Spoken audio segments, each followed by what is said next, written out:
Vamos a ver ahora. No sé si va mejor. Ahora sí, perfecto.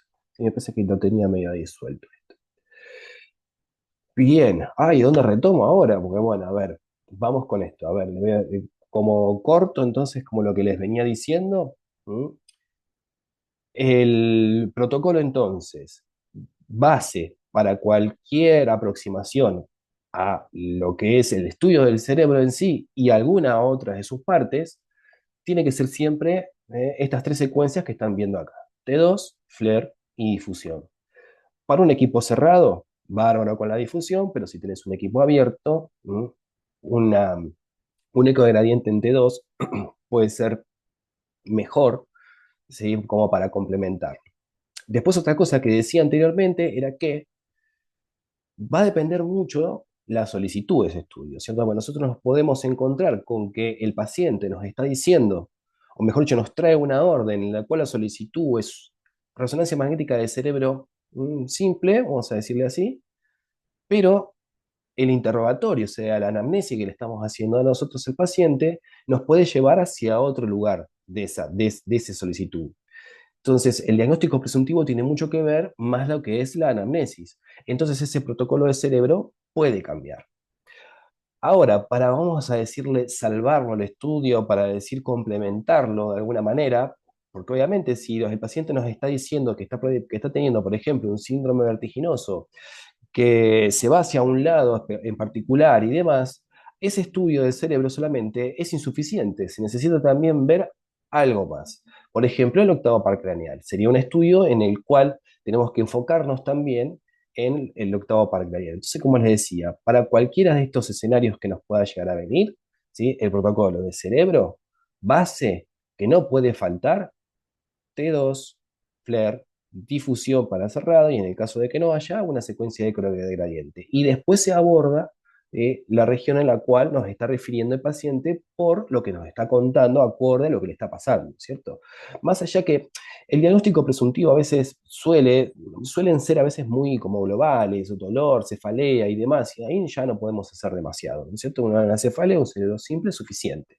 Sí, pero si empieza a haber palabritas ya como vértigo, si empieza a haber deterioro cognitivo, pérdida de memoria y bueno, algunas otras cosas más que ya vamos a ir viendo, ese protocolo de cerebro no va a alcanzar.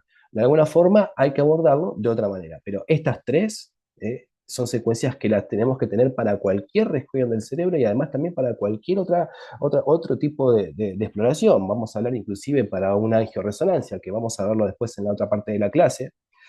Cuando hacemos, por ejemplo, nos llega una indicación, resonancia magnética o angioresonancia magnética de vasos intracraneales, no vamos a meter al paciente solamente al resonador y le vamos a hacer la angio y listo, y se va. No, vamos a hacer estas tres primero y después la angio, para que quede el estudio completo, ¿no es cierto? Entonces, por eso a esto se lo denomina, o vamos a llamarlo acá, protocolo base. Esto para abordar cualquier parte del cerebro. ¿No? No pueden faltar.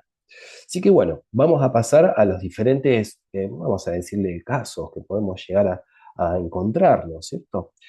Uno de ellos es el deterioro cognitivo. Por ejemplo, ante una indicación de que ese paciente tiene un deterioro cognitivo, o sea, que le está pasando algo, vamos a decirle, se olvida una pérdida de memoria y demás, a ese protocolo de cerebro simple que habíamos visto anteriormente, todo ese protocolo que habíamos visto, la batería de los axiales, T1, T2, flare, difusión, coronal, también habíamos visto un coronal T2, un sagital T2, le tendríamos que agregar a ese protocolo un coronal T1, pero dirigido exclusivamente a los hipocampos. A médico le interesa ver cómo están eh, esos hipocampos, o sea, cuán simétricos son, si mantienen la misma línea. Fíjense, los hipocampos es esta región que estamos viendo aquí. Lo estaríamos viendo, como decir, cortado en forma, vamos a decirles, axiales a los hipocampos. Los hipocampos es una estructura que vamos a decirle que nace de estas dos masas que vemos aquí a los costados, ¿sí? Y además se enrolla dentro del mismo cerebro y tiene otras dos puntitas ahí. Entonces necesitamos abarcarlo a esos hipocampos para poder estudiar y que el médico tenga una noción de cómo están, cuán simétricos son, si tienen las circunvoluciones o no las tiene. Además, también otra cosa que pasa con pacientes añosos que ya, bueno, tienen un deterioro cognitivo importante, comienzan a ver de que hay mucho más líquido cefalorraquídeo de lo normal. porque ese cerebro como que empieza a atrofiarse, se achica y se alisa también, las circunvoluciones se pierden. Entonces es necesario agregar esta secuencia también para justamente conocer la morfología de ambos hipocampos. Es donde se le habla que es el centro de la memoria temprana. O sea, cualquier alteración que haya en los hipocampos puede afectar a la memoria. Ni hablar de algunas otras patologías que, bueno, ya vamos a ir viéndolas. Entonces, como les decía, el protocolo de cerebro normalito, coronal T1 dirigido a los hipocampos, estos tienen que ser cortes más finos, y además también la angulación es importante. Fíjense, tiene que tratar de buscar que salgan lo más simétricos posibles sobre el otro. Entonces tiene que estar bien angulado, bien fino los cortes para poder estudiarlo, ¿sí? Eh, Después, a ver, vamos a seguir acá pasando para otro más. Esto es lo que les quería mostrar justamente es la angulación. El hipocampo estaría acá. Nosotros lo estaríamos viendo como lo vimos cortado así, en coronal, ¿verdad? Fíjense que se trata de buscar de que queden los cortes lo más perpendicular posible al hipocampo o a los hipocampos, de un lado y del otro. Entonces, es una buena práctica también para hacer este tipo de estudios, empezar con vamos a decir, una vista morfológica que nos da una secuencia rápida que nos puede decir, bueno, acá tenemos un lindo cerebrito para programarlo, y a partir de ahí, ¿sí? Posicionan los paquetes de corte. Fíjense, en este caso un coronal y en este caso un axial. Pues justamente esa es la idea, tratar de buscar y de comparar las morfologías de cada uno de esos hipocampos. Fíjense otra cosa, también esclerosis mesial lateral también es otra de las entidades en las cuales nos hace pensar o nos puede decir de que ese protocolo de cerebro que nos están pidiendo le está faltando algo más. Ni hablar se encuentra la palabra crisis convulsiva.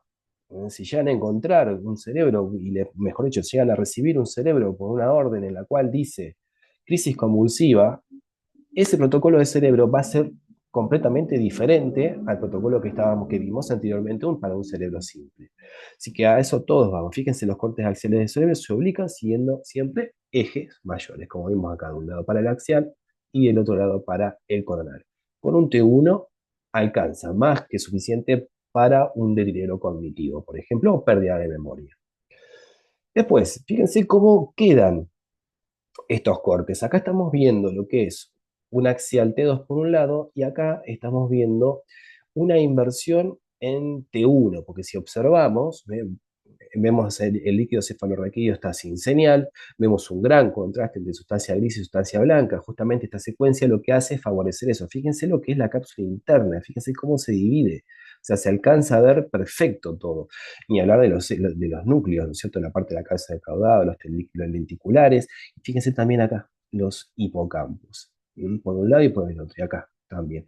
El médico lo que quiere ver es esto, las circunvoluciones, si están analizados, si no están analizados, si son simétricos uno del otro, o hay uno que no está simétrico respecto al otro.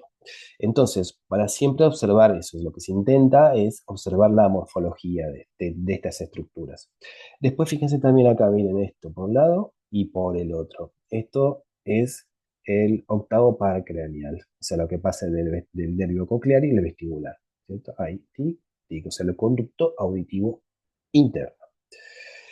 Esta secuencia, como dice acá, se utiliza justamente para poder observar si llega a haber focos epileptógenos. Eso es cuando está de alguna forma cambiada la situación de la sustancia gris con respecto a la sustancia blanca, ¿cierto? Esto hace de que la conducción normal del cerebro se vea alterada, entonces genera esas tormentas eléctricas en el cerebro y el paciente realmente convulsiona. Entonces ya estamos hablando de pacientes pediátricos, con cirugía a veces se resuelve, con medicación y demás. Un cerebro pediátrico tampoco, no es lo mismo a la hora de hacer un estudio por resonancia magnética, pero siempre siguiendo la misma base de lo que veíamos hablando anteriormente. Ese protocolo base, las tres secuencias en las que estaba hablando, y después las otras, que vamos a decirle como una especie de relleno acorde a lo que le está pasando.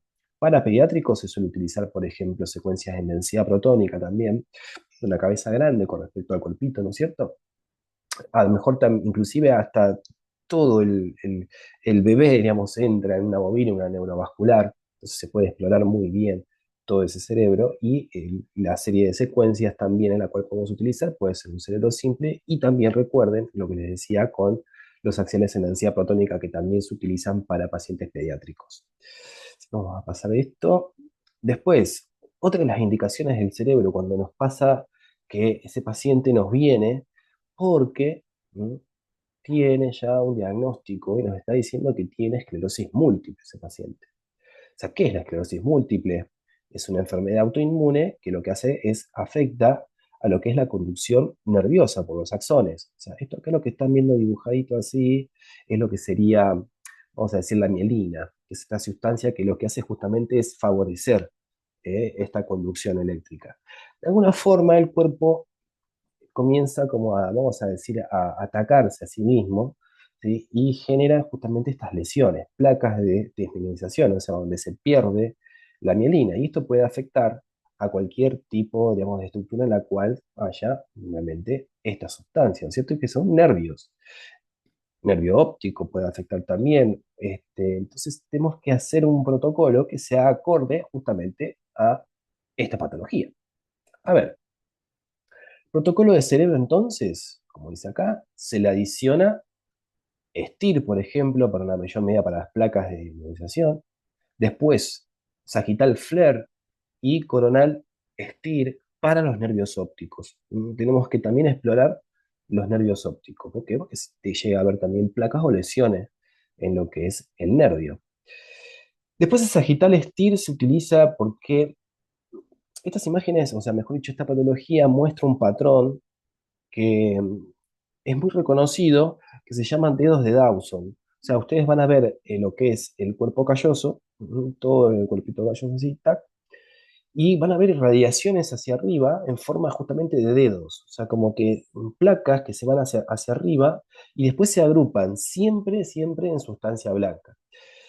A veces esto también sucede como hallazgo. O sea, el paciente tiene algo en la cual el médico le indica una resonancia de cerebro y si, por ejemplo, estás haciendo el estudio, ¿no es cierto? Estás ahí, tac, tac, tac, empezaste con tu T2, hermoso, todo bien, te llegó la hora del flare y vos empezás a ver que en el flare tenés muchas imágenes muy puntiagudas, de un tamaño, vamos a decir, importante, no muy, ¿cómo decir?, pequeñas, o sea, son tamaños ya bastante grandecitas, y lo más probable es que ese sea un hallazgo, que esté frente justamente ante una esclerosis múltiple.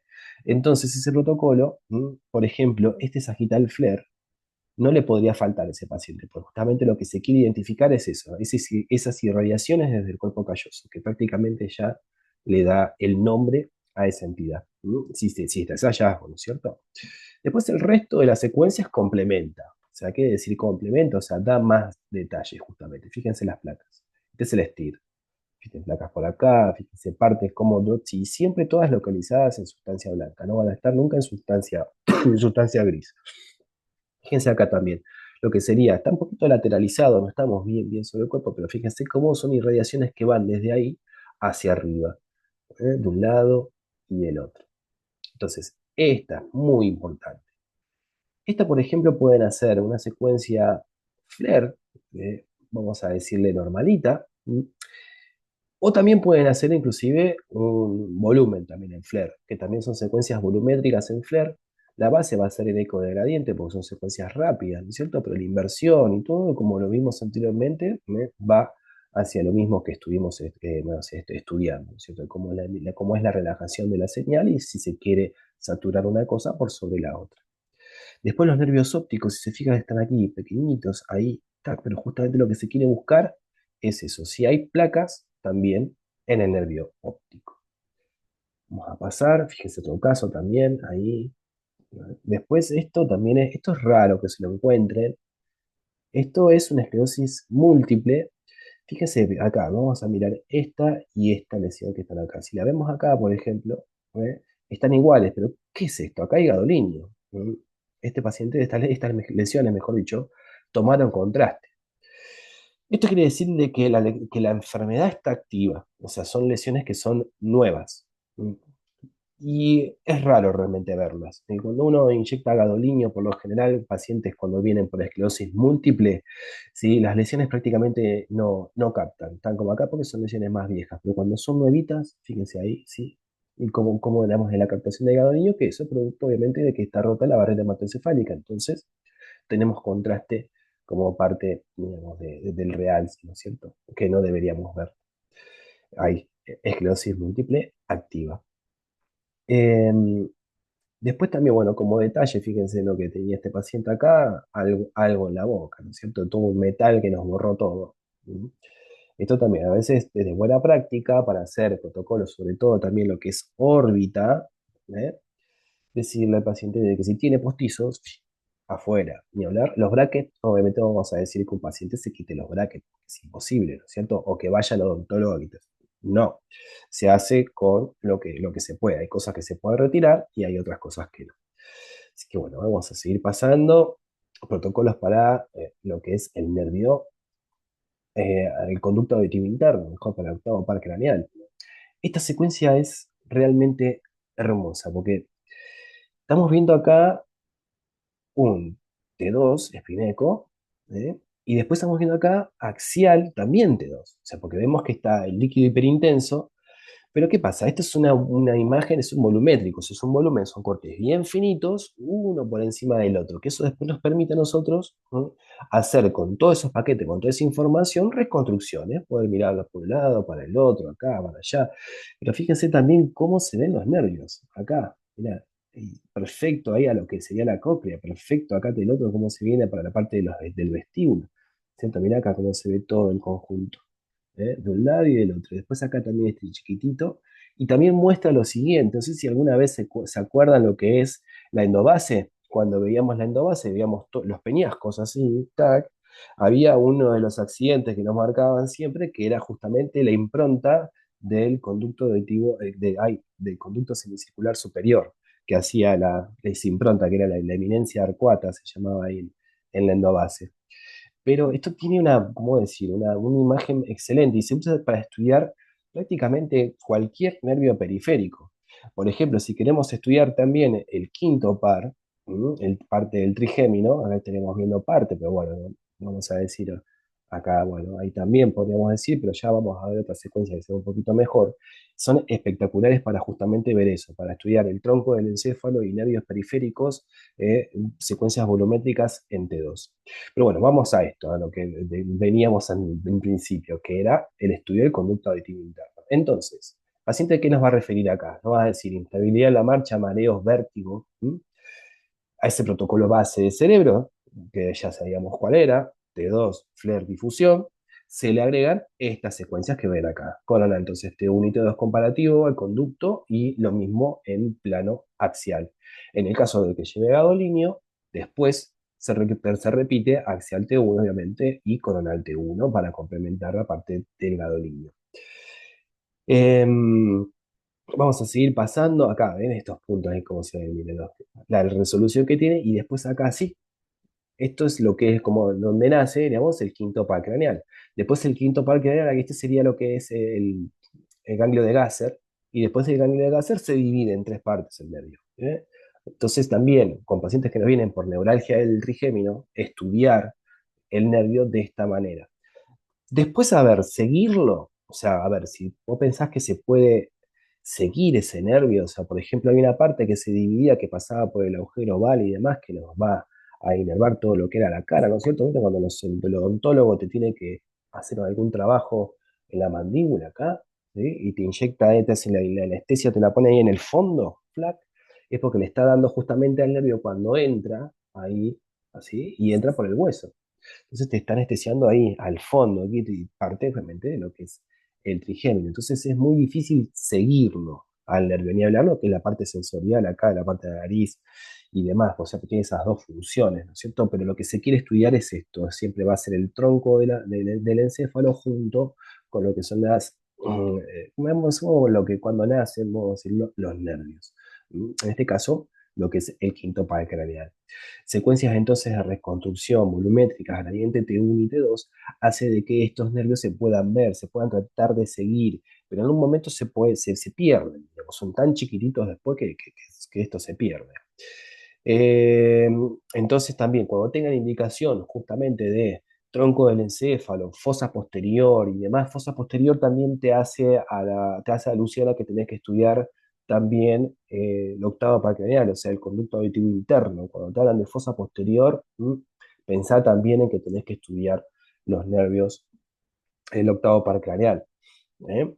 ¿Qué más? Vamos a seguir pasando. Acá algunas imágenes. Ya estas sí son imágenes patológicas. Fíjate de que lo mismo, teníamos el volumétrico, bueno, en este caso un axial T2, pero un cubito ahí de volumétrico. Fíjate, perfecto, ahí los dos nervios hermosos. Y después ya el conducto, ¿no es cierto? En T1, ¿sí? Pero este es sin contraste y el otro es con contraste. Fíjate cómo el contraste le gustó quedarse ahí. Y estamos hablando acá que estos son colesteatomas, por ejemplo, lesiones que ocupan el conducto auditivo interno, porque el paciente nos dice que tiene tinnitus, que le suena el oído, que tiene una sensación ahí ruidosa, o algo también hace que justamente estudiemos esta parte del oído, ¿no es cierto? Del cerebro. Hay casos que para diferenciar, vamos a decir, una entidad sobre la otra, o sea, si esta entidad, vamos a decir, si es una inflamación, vamos a decir si hay algo ocupante dentro de ese conducto, también se utilizan secuencias en difusión. Se puede hacer, por ejemplo, un coronal y un axial en difusión para poder mostrar si hay una alta restricción de la señal. Entonces ya ahí estás dándole otra pista al médico, porque también pueden ser tumores, pueden ser schwannomas que nacen, digamos, de lo que son las células ahí que revisten dentro de ese nervio y generar también un tumor. ¿Sí? Y hay veces que son los colatomas, que son entidades parecidas, pero que hacen de que una secuencia a lo mejor muestre datos por sobre otra. Entonces, si me encontrás en base con algo así, como estás viendo acá, un axial en difusión y un coronal también en difusión, más todo lo que le estoy haciendo a este paciente, ese estudio está más que completo. Vamos a seguir pasando. Protocolo de hipófisis, otra región también que tiene, vamos a decir, sus vericuetos. Eh, Correcta anamnesis, fíjense, subrayado, facilita nuestro trabajo. Ni hablar que esto, porque a veces uno en la práctica está ahí con tanto, qué sé yo, que va, que viene, bla, bla, y a veces se nos pierde eso, ¿viste? A veces uno, ¿cómo decir? Es como una especie de robotito, ¿no es cierto? Tengo que hacer tal cosa, va tal otra, bla, bla, bla, pero el paciente nos estaba refiriendo que tiene otra cosa. Entonces ahí ese protocolo va a cambiar y no queremos que ese paciente vuelva, ¿no es cierto? No vamos a decir, no, no queremos que ese paciente nos reciten pacientes. A ver, en el caso de estudios de hipófisis, una de las cuestiones que sucede es que una paciente tiene esto, lo que se llama hiperprolactinemia. Esto hace de que una mujer, por ejemplo, secrete leche, digamos, sin cuando no tiene por qué.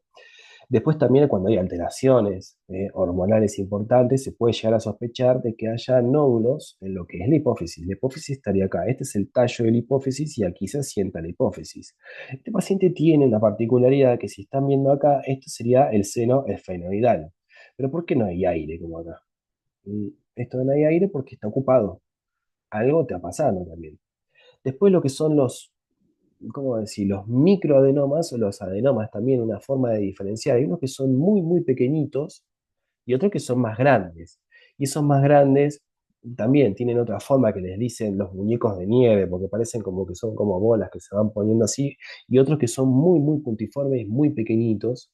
Y entonces lo que se hace es, fíjate el FOB, un FOB muy, muy chiquito, más o menos esto debe tener 10 centímetros, 12 a lo mejor, no sé bien, pero bueno, es FOB chiquito, los cortes bien finos. ¿Y cómo vas a angular acá? Vas a decir, bueno, a ver, ¿cómo obtengo esto? Y te vas a posicionar sobre un coronal, que ya hiciste anteriormente para todo el cerebro. Vamos a decir también un sagital, también ayuda. El protocolo base y después justamente sagital T1, T2, coronal T1 y T2 y dinámicos para la hipófisis. Recordad cuando es la palabra dinámico nos referimos a que es la inyección de contraste y la adquisición de imágenes en simultáneo para ver la progresión del contraste. La glándula hipófisis tiene una particularidad de que como está por fuera de la barrera hematoencefálica, siempre toma contraste. Entonces, sucede también de que al tomar contraste en forma fisiológica, normalito, hace de que si nosotros usamos una dosis correspondiente acorde al peso que tiene ese paciente, nos incendia la glándula, o sea, se queda muy, muy brillante, demasiado. Entonces se suele usar o administrar dosis más pequeñas para estos casos, para estudiar la hipófisis con contraste. También otra cosa que les quiero decir es que eh, dependiendo de cómo viene ese paciente, o sea, cuál es la indicación que tiene y qué es lo que le está pasando a ese paciente, si no está indicado el contraste, el estudio prácticamente no sirve para una hipófisis, por ejemplo. Es un estudio que le falta algo. Entonces, como les decía, utilizar menos dosis de gadolinium para que no se nos prenda mucho la glándula. Identificar también por qué no viene este paciente, ¿verdad? Y si tenemos que hacer una hipófisis correctamente indicado, con todo lo que estamos diciendo anteriormente, protocolo, y después vamos a entender acá la imagen. Y fíjate por qué tiene así hiperintensidad acá. Este acá es hipo y acá hiper. Fíjate, mira. Adenihipófisis y neurohipófisis. ¿Cómo se divide? Acorde a cuáles son, digamos, las hormonas, qué contenido graso tienen, brillan un poquito más que las otras. ¿Eh? Por eso es que se ve así. Eh, ¿Qué más? Acá tenemos una imagen, fíjate acá cómo es el tallo, ¿no es cierto? Entonces este coronal, fíjate cómo este coronal se anguló así, ¿m? Siguiendo esta forma, no a la glándula en sí, ahí, simplemente se anguló con el tallo. También es importante eso porque justamente son secuencias tan rápidas que nosotros vemos cuando prácticamente entra el contraste y después cómo la glándula va captando. Los microadenomas de hipófisis, ¿sí? Estos no toman contraste. Entonces vamos a ver la glándula con el contraste y los microadenomas que estos generan hormonas, y eso ahí vienen los, vamos a decir, los problemas hormonales que está teniendo ese paciente. ¿Sí? Estos no toman, entonces quedan como manchitas negras sobre la glándula. En este caso no, en este caso es un macroadenoma. Fíjate a mascarótidas como esto, mira, vuelve ahí todo. Toda esta masa que estás viendo acá, el tallo y la hipófisis. ¿Eh? Seguimos pasando, protocolos para órbita. También nos piden órbita a veces, en realidad, más que órbita, porque país es como decir, es muy ¿cómo decir? De radiología, de tomografía, decir órbita. Pero está bien, digamos, porque vamos a decir los nervios ópticos, vamos a decirlo también de esa otra manera, estudio de nervios ópticos. Pero también se estudian los músculos, ojo, ¿eh?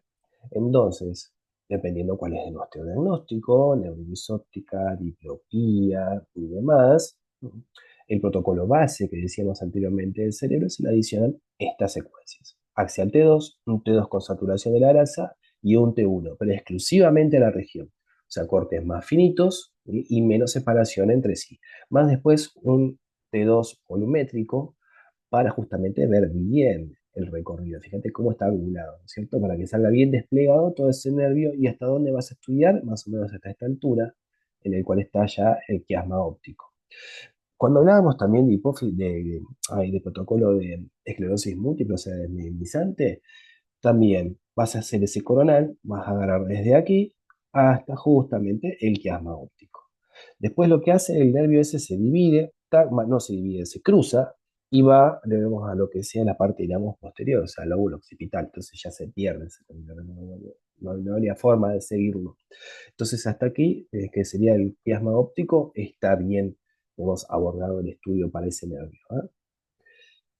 Y algunas imágenes, fíjate cómo sale, cómo es la vaina que recubre, ¿no es cierto? Todo el líquido que hay y el nervio.